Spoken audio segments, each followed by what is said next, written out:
Hey guys, I'm doing a video that's long overdue today. How to put the propane fitting on the end of the propane line.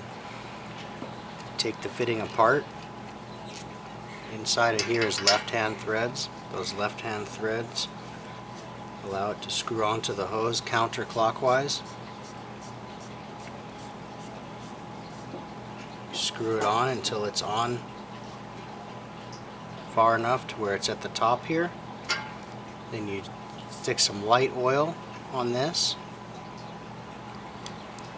stick it in, and screw it together.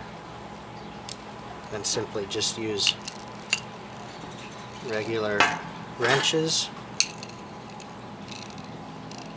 to assemble the fitting.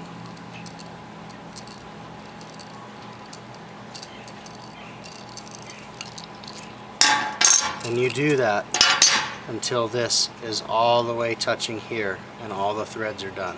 And that's how you do the propane hose fittings. Thank you so much, guys.